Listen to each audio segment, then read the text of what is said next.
3 cours à l'usage des professionnels de santé ont été élaborés par le service de protection de la santé de la mère au niveau de la direction de la population.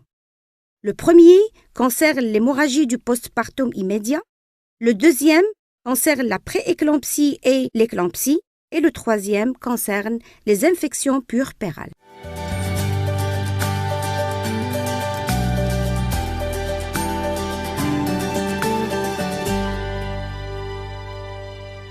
Nous allons tout d'abord définir l'infection puerpérale, donner son ampleur et ses données épidémiologiques, quels sont ses facteurs de risque, comment faire le diagnostic, comment traiter l'endométrite qui est la première étape de l'infection puerpérale, quelles sont ses complications, comment diagnostiquer et prendre en charge toutes les infections puerpérales. Puis dans un deuxième temps, on va voir dans quelles circonstances faut-il rechercher une infection cervico-vaginale chez la femme enceinte, une vaginose bactérienne et les autres infections, comment les traiter, comment les prendre en charge pour aboutir au chapitre rupture prématurée des membranes pour la diagnostiquer, la prendre en charge. Et enfin, comment prévenir cette infection puerpérale et dans quelles circonstances et comment?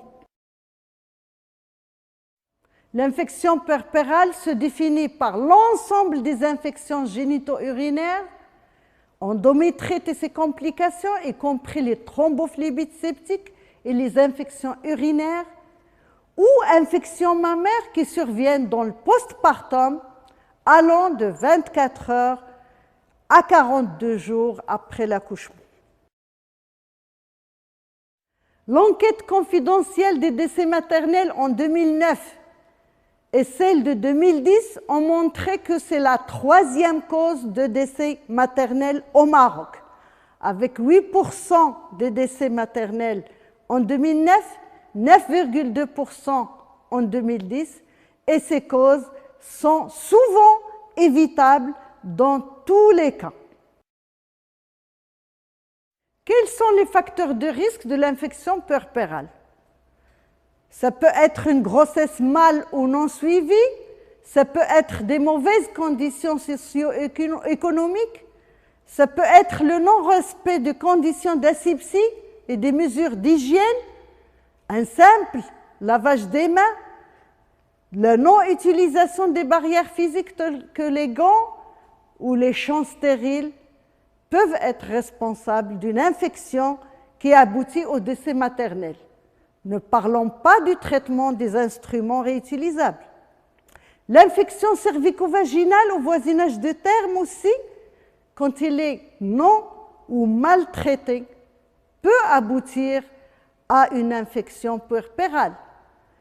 Toute rupture prématurée des membranes avec infection amniotique, tout travail prolongé, toute intervention obstétricale, que ce soit une manœuvre intra-utérine, une extraction instrumentale ou une césarienne en urgence au cours du travail, peuvent aboutir à une infection puerpérale. Parmi les causes de risque et les facteurs de risque des infections mammaires, on trouve également l'engorgement des seins, les crevasses du mamelon, la mauvaise hygiène des seins au cours de l'allaitement maternel. Parmi les facteurs de risque de la thrombophlébite et des maladies thromboemboliques, on trouve les antécédents de thrombophlébite, le terrain vasculaire altéré, l'obésité, l'allaitement prolongé, et j'en passe. Quels sont les éléments de diagnostic de l'endométrite? Le diagnostic d'endométrite du postpartum repose sur la présence d'un ou plusieurs signes, qu'ils soient des signes généraux qui surviennent au 4e jour du postpartum, comme les céphalées, la fatigue, la fièvre, 38-38,5, qui est parfois et souvent isolée, des signes physiques avec un utérus gros, mou, mal involué, douloureux, et surtout des lochiphytides et parfois purulentes. La place des examens paracliniques est importante pour certains éléments, tels la numération formule qui peut montrer une anémie, une hyperleucocytose.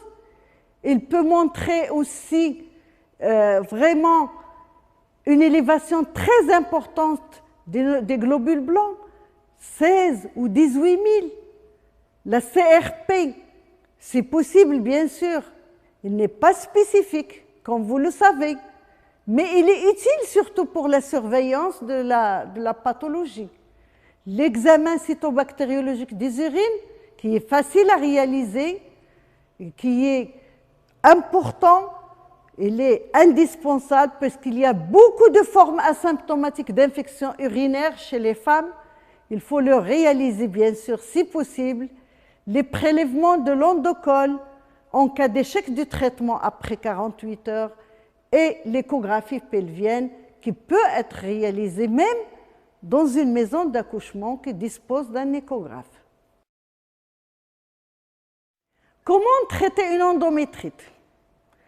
Il faut hospitaliser la femme dans une maternité hospitalière, qu'elle soit au niveau 2 ou 3. Il faut prescrire une antibiothérapie qui va être différente selon que la femme allaite ou n'allaite pas. En cas d'allaitement maternel, c'est l'association amoxicilline, acide clavulanique à raison de 3 à 4 grammes par jour en intraveineux qui peut être prescrite, ou une céphalosporine de 3e génération, 1 gramme par jour en intramusculaire ou en intraveineux, associée à du métronidazole, 500 mg 2 fois par jour. En l'absence d'allaitement maternel, on peut donner une association clindamycine et gentamicine par voie intraveineuse. La prescription de l'antibiotique de première intention ne doit pas être retardée par l'attente des résultats de l'analyse microbiologique. La durée optimale du traitement en cas d'endométrite est de 5 à 10 jours. En plus de traitements antibiotiques, il y a des thérapeutiques adjuvantes. Ce sont les utérotoniques, syntocinon, des unités en perfusion lente. La transfusion sanguine en cas d'anémie sévère, surtout ou aiguë, non supportée, non tolérée, quand le taux d'hémoglobine est inférieur à 7.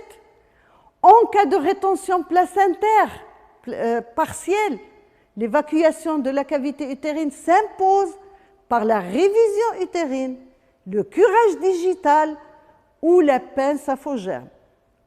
Il est formellement proscrit d'utiliser des curettes en postpartum. Tous les gestes endo-utérins, toute transfusion ne pourront être réalisés qu'après obtention de la pyrexie.